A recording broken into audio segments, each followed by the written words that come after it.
بسم اللہ الرحمن الرحیم بسم اللہ الرحمن الرحیم الحمدللہ رب العالمین والصلاة والسلام علی رسولہ محمد وآلہ واصحابہ اجمعین اما بعد۔ سنن ترمذی سبق نمبر 2۔ آج کے سبق کا عنوان ہے حدیث کی لغوی اور اصطلاحی تعریف اور حدیث کا وجہ تسمیہ۔ مقدمہ چل رہا ہے اور مقدمے میں ہم علم حدیث سے متعلق امور اور ترمذی شریف سے متعلق امور اور امام ترمذی رحمۃ اللہ سے متعلق امور کے بارے میں بتائیں گے۔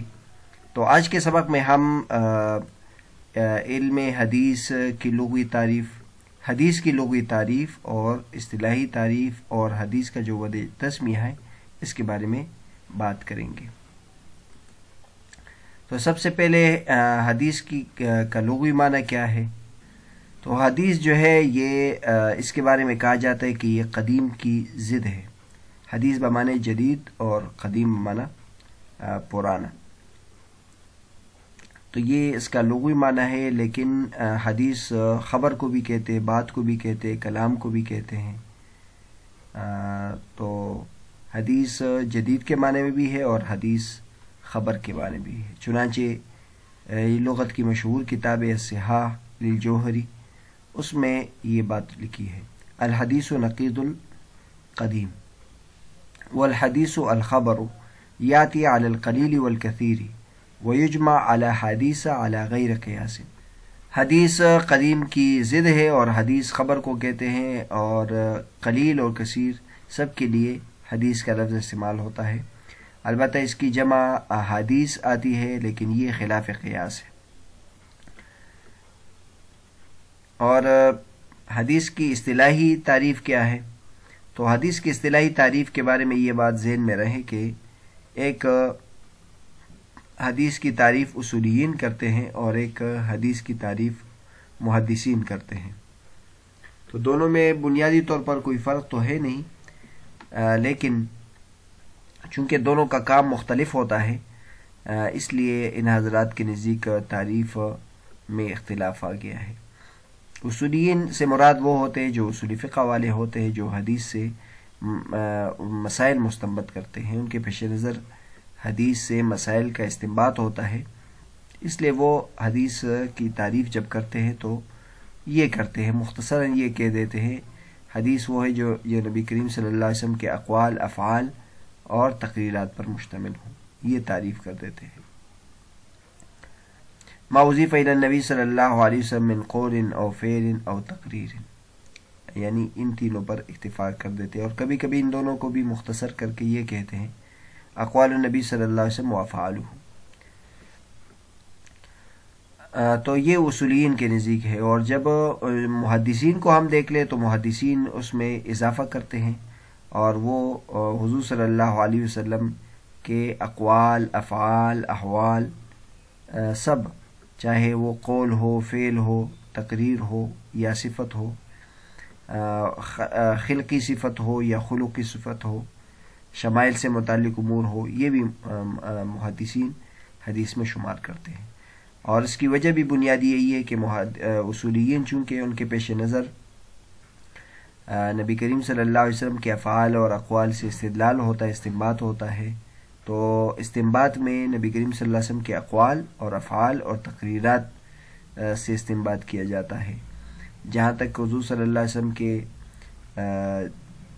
شمائل سے متعلق ہو تو وہ چونکہ غیر اختیاری امور ہے، لہذا اس سے مسائل کا استنباط نہیں ہوتا۔ تو اسی کو اصول حدیث کی کتابوں میں ذکر کیا گیا ہے۔ یہ ایک حوالہ آپ کے سامنے ذکر کیا ہے: توجیہ النظر الی اصول الاثر، اور اس میں لکھا ہے: الحدیث اقوال النبی صلی اللہ علیہ وسلم وافعالہ ویدخل فی افعالہ تقریرہ وهو عدم انکارہ لامر رآہ او بلغہ عمن یکون منقادا للشرع، واما ما يتعلق به علیہ الصلاۃ والسلام من الاحوال فإن كانت اختیاریۃ فهي داخلة في الأفعال، وإن كانت غير اختيارية كالحلية لم تدخل فيه لا يتعلق بها حكم يتعلق بنا، وهذا التعريف هو المشهور عند علماء أصول الفقه وهو الموافق لفنهم۔ اصولین کہتے ہیں کہ حدیث نبی کریم صلی اللہ علیہ وسلم کے اقوال اور افعال اور کا نام ہے، اور افعال میں نبی کریم صلی اللہ علیہ وسلم کی تقریر بھی داخل ہے، اور تقریر سے مراد یہ ہے کہ نبی کریم صلی اللہ علیہ وسلم نے ایسی کام کو دیکھا، یا نبی کریم صلی اللہ علیہ وسلم کو کوئی بات پہنچی کسی شخص کے بارے میں جو شریعت کا تابع دار تھا، اور حضور صلی اللہ علیہ وسلم نے اس پر نکیر نہیں کی، تو یہ بھی حضور صلی اللہ علیہ وسلم کی حدیث میں آ جاتا ہے۔ جہاں تک جو باتیں نبی کریم صلی اللہ علیہ وسلم کے احوال ہے، تو اگر نبی کریم صلی اللہ علیہ وسلم کے احوال اختیاری ہے تو وہ افعال میں داخل ہو جائیں گے، اور نبی کریم صلی اللہ علیہ وسلم کے وہ احوال جو غیر اختیاری ہے، جیسے نبی کریم صلی اللہ علیہ وسلم کا جو چال ڈال ہے، نبی کریم صلی اللہ علیہ وسلم کا جو چہرہ ہے اور چہرہ بشرا ہے، تو وہ داخل نہیں ہوں گے حدیث میں، کیونکہ اس سے متعلق کوئی ایسا حکم نہیں ہے جو ہمارے متعلق ہو، اور یہ جو تعریف ہم کرتے ہیں یہ اصول فقہ کے علماء کرام کے ہاں مشہور ہے، اور یہ تعریف ان کے فن کے موافق ہے، اور اس کی وجہ بتائی ہے کہ اصولین کے نزدیک چونکہ اس سے مسائل کا استنباط ہوتا ہے، تو وہ چیزیں تعریف میں ذکر کرتے ہیں جو نبی کریم صلی اللہ علیہ وسلم کے استنباط احکام میں بنیاد بنتے ہیں۔ جہاں تک محدثین کی بات ہے تو اسی توجیہ نظر میں آگے لکھتے ہیں وَذَهَبَ بَعْضُ الْعُلَمَاءِ إِلَى إِدْخَالِ كُلِّ مَا يُضَافُ إِلَى النَّبِيِّ عَلَيْهِ الصَّلَاةُ وَالسَّلَامُ فِي الْحَدِيثِ فقال في تعريفه علم الحديث أقوال النبي عليه الصلاة والسلام وأفعاله وأحواله، وهذا التعريف هو المشهور عند علماء الحديث وهو الموافق لفنهم، فيدخل في ذلك أكثر ما يذكر في كتب السيرة كوقت ميلاده عليه الصلاة والسلام ومكانه ونحو ذلك۔ اور بعض علماء کرام حدیث کی تعریف میں وہ تمام چیزیں داخل کرتے ہیں جو نبی کریم صلی اللہ علیہ وسلم کی طرف منسوب ہو حدیث میں، چنانچہ وہ تعریف میں کہتے ہیں کہ ان میں حدیث نبی کریم صلی اللہ علیہ وسلم کے اقوال، افعال اور احوال کا نام ہے، اور یہ تعریف علماء حدیث کے نزدیک مشہور ہے اور یہ ان کے فن کے موافق ہے، لہٰذا اس میں وہ تمام چیزیں داخل، اکثر و بیشتر وہ چیزیں داخل ہو جاتی ہے جو کتب سیرت میں ذکر کی جاتی ہے، جیسے نبی کریم صلی اللہ علیہ وسلم کی تاریخ پیدائش اور نبی کریم صلی اللہ علیہ وسلم کے جائے پیدائش، اس سے متعلقہ امور بھی حدیث میں داخل ہو جاتے ہیں۔ آپ اگر حدیث کی کتابیں دیکھیں، جیسے ترمذی شریف کو دیکھ لیں، تو اس میں ان چیزوں کو بھی نبی کریم صلی اللہ علیہ وسلم کے حدیث میں شمار کیا ہے۔ محدثین نے جو تعریفات کی ہے، اس کو ہم دیکھ لیں، محدثین کے ہاں پر یہ تعریفات مذکور ہے، چنانچہ ایک حوالہ دیا ہے علامہ سخاوی رحمۃ اللہ علیہ کی کتاب فتح المغیث، مشہور اصول حدیث کی کتاب ہے، اس میں وہ فرماتے ہیں الحدیث لغۃ ضد القدیم و اصطلاحا ما اضیف الی النبی صلی اللہ علیہ وسلم قولا له و فعلا او تقریرا او صفتا حتی الحرکات والسکنات فی الیقظۃ والمنام۔ حدیث یہ قدیم کی ضد ہے، اور اصطلاحاً اس کو کہتے ہیں جو نبی کریم صلی اللہ علیہ وسلم کی طرف منسوب ہو، چاہے نبی کریم صلی اللہ علیہ وسلم کا قول ہو یا فعل ہو یا تقریر ہو یا صفت ہو، یہاں تک کہ وہ حرکات و سکنات جو حضور صلی اللہ علیہ وسلم نے جاگنے کی حالت میں حضور صلی اللہ علیہ وسلم سے سرزد ہوئے یا سونے کی حالت میں، وہ بھی نبی کریم صلی اللہ علیہ وسلم کے حدیث میں شمار ہوتے ہیں۔ یعنی ہم دیکھ لیں حضور صلی اللہ علیہ وسلم کے زندگی کا ایک ایک لمحہ وہ محفوظ ہے، اور اس کو حدیث کی کتابوں میں بڑے اہتمام کے ساتھ ذکر کیا ہے۔ تو یہی علامہ سخاوی رحمۃ اللہ فرماتے کہ حضور صلی اللہ علیہ وسلم سے متعلق تمام چیزیں، چاہے وہ نبی کریم صلی اللہ علیہ وسلم کا قول ہو، فعل ہو، تقریر ہو، یا نبی کریم صلی اللہ علیہ وسلم کی حالت ہو، حضور صلی اللہ علیہ وسلم کے جاگنے اور سونے کی حالت میں بھی جو افعال حضور صلی اللہ علیہ وسلم سے سرزد ہوئے، جو کیفیت حضور صلی اللہ علیہ وسلم سے سرزد ہو، اس کو بھی وہ حدیث میں شمار کرتے ہیں۔ اگر کوئی حدیث کی محدثین کے ہاں تعریف جو ہے معتبر وہ یاد کرنا چاہتے ہیں، تو یہ شیخ نور الدین عطر صاحب کی تعریف میں نے آپ کے سامنے ذکر کی ہے، جامع معنی تعریف ہے۔ وہ فرماتے حدیث اس کو کہتے ہیں ما اضیف الی النبی صلی اللہ علیہ وسلم من قول او فعل او وصف خلقی او خلقی وکذا ما اضیف الی الصحابی او التابعی۔ حدیث اس کو کہتے ہیں جو نبی کریم صلی اللہ علیہ وسلم کی طرف منسوب ہو، قول ہو، فعل ہو، یا پیدائشی صفت ہو یا اخلاقی صفت ہو، اسی طرح وہ چیزیں بھی جو صحابی کی طرف منسوب ہو اور تابعی کی طرف منسوب ہو۔ یہ آگے آ جائے گا کہ محدثین صحابی کی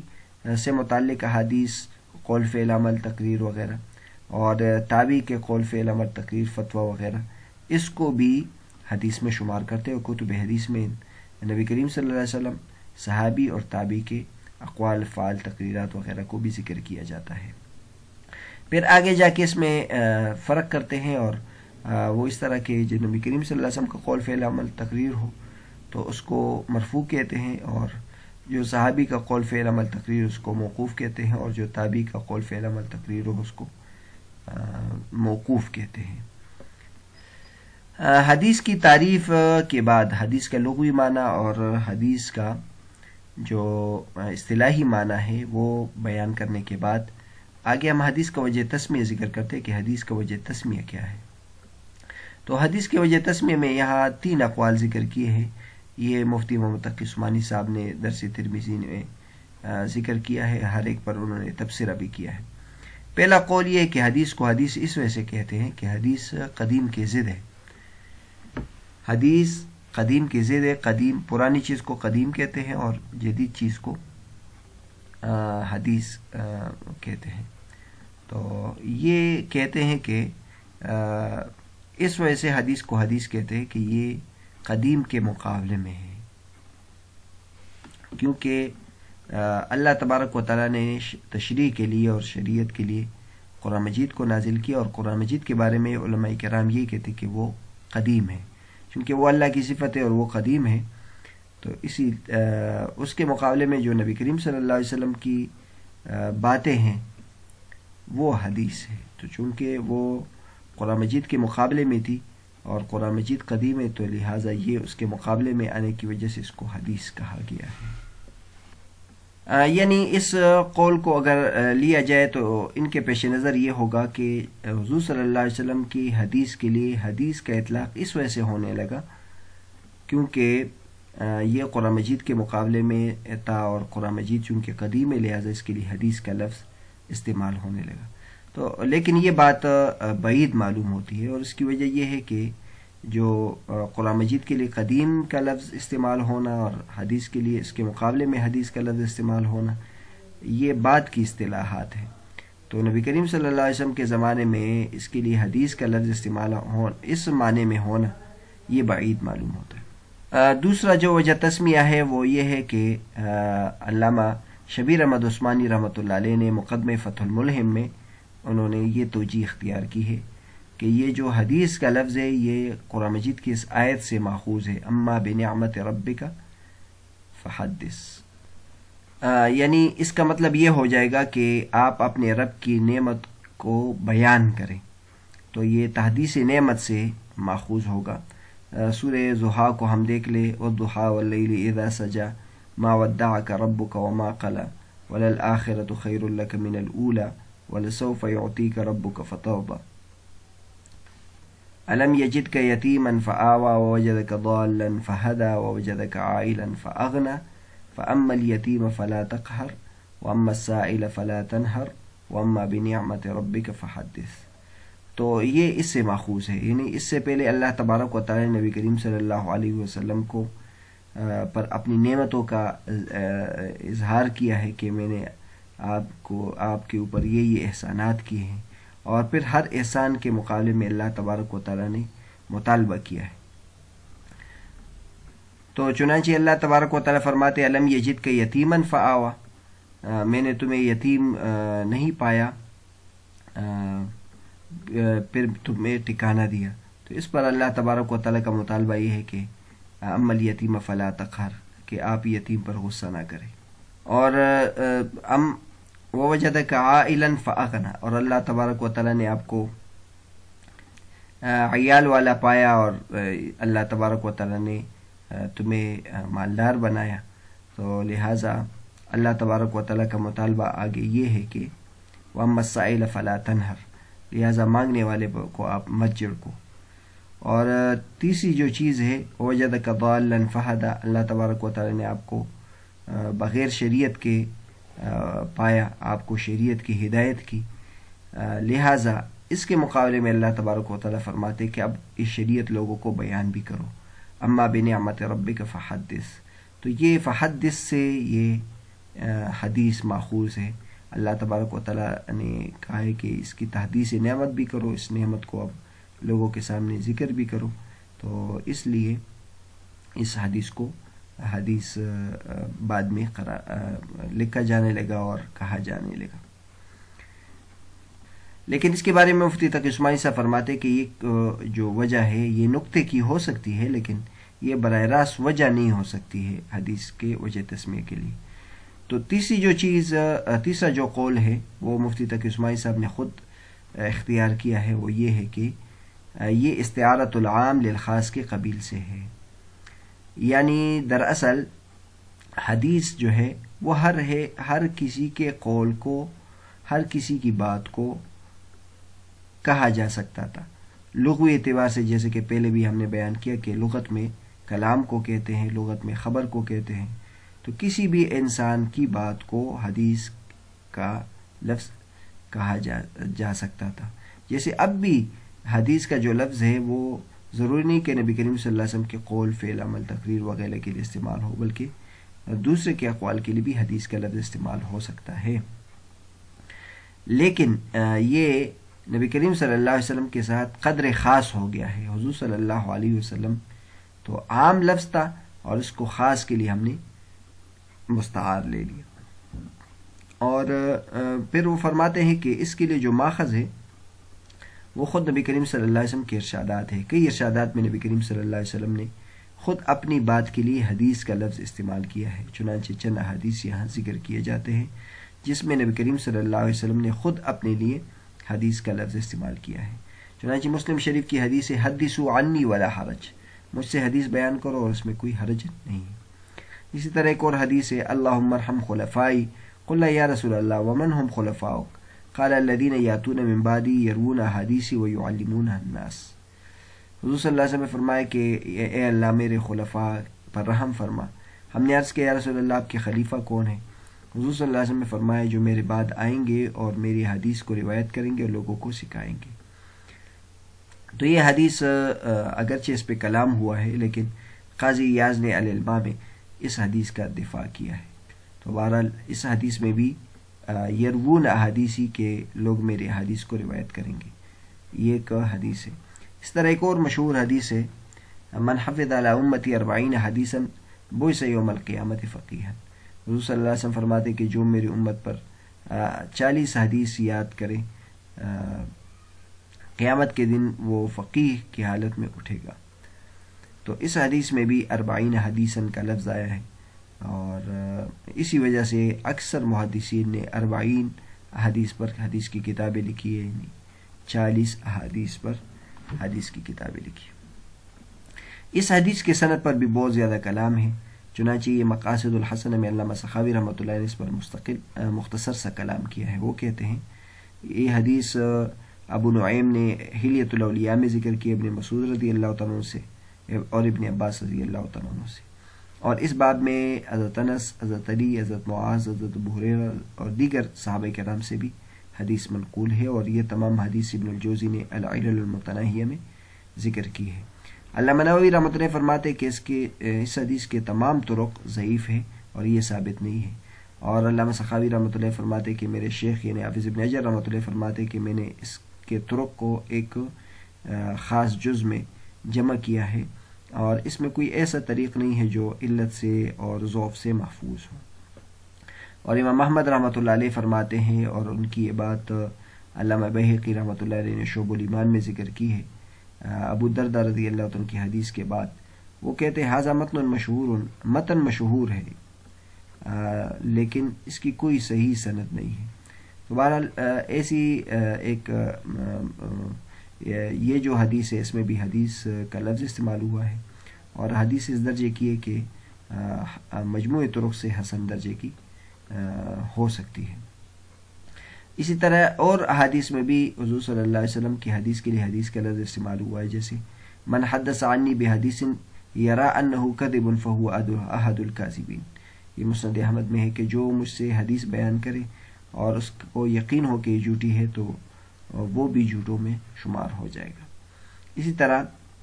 ایک اور حدیث ہے اتقوا الحدیث عنی الا ما علمتم فمن کذب علی متعمدا فلیتبوأ مقعدہ من النار ومن قال فی القرآن برأیہ فلیتبوأ مقعدہ من النار۔ حضور صلی اللہ علیہ وسلم فرمائے کہ مجھ سے حدیث بیان کرنے سے ڈرو، صرف وہ چیز بیان کرو جو تمہیں یقین ہو کہ میں نے کہی ہے۔ جو مجھ پر جھوٹ باندھتا ہے تو وہ اپنا ٹھکانہ جہنم میں بنائے، اور جو قرآن میں اپنی طرف سے کوئی بات کرے تو وہ بھی اپنا ٹھکانہ جہنم میں بنائے۔ یہ حدیث مسند احمد میں۔ تو بہرحال یہ وہ احادیث ہے جس سے معلوم ہوا کہ نبی کریم صلی اللہ علیہ وسلم نے خود اپنے لیے اپنی حدیث کے لیے حدیث کا لفظ استعمال کیا ہے۔ تو بہرحال آج کا جو ہمارا سبق تھا، ایک تو اس میں ہم نے حدیث کی لغوی تعریف کی کہ حدیث لغت میں کس کو کہتے ہیں۔ تو حدیث لغت میں جدید کو بھی کہتے ہیں، اور حدیث لغت میں کلام، مطلق کلام کو بھی کہتے ہیں۔ اور اصطلاحی تعریف ہم نے یہ کی کہ جو بھی نبی کریم صلی اللہ علیہ وسلم کی طرف منسوب ہو، چاہے قول ہو، فعل ہو، تقریر ہو، حالت ہو، وصف خلقی ہو، وصف خلقی ہو، یہ سب اس میں شمار ہوتا ہے۔ اور جہاں تک حدیث کی وجہ تسمیہ سے متعلق بات تھی، تو حدیث کی وجہ تسمیہ ہم نے 3 ذکر کی ہے۔ ایک تو حدیث کا وجہ تسمیہ یہ ہے کہ یہ قدیم کی ضد ہے، اور چونکہ یہ قرآن کے مقابلے میں تھا، قرآن قدیم تھا، تو لہٰذا اس کے بارے میں اس کے مقابلے میں حدیث کا لفظ استعمال ہونے لگا۔ اور دوسرا قول یہ ہے کہ یہ اما بنعمت ربک فحدث سے ماخوذ ہے۔ اور تیسرا یہ ہے کہ یہ جو ہے استعارۃ العام للخاص ہے، یعنی حدیث عام شخص کی بات چیت کو بھی کہتے تھے، لیکن یہ بعد میں حضور صلی اللہ علیہ وسلم کے احادیث کے لیے خاص کیا گیا۔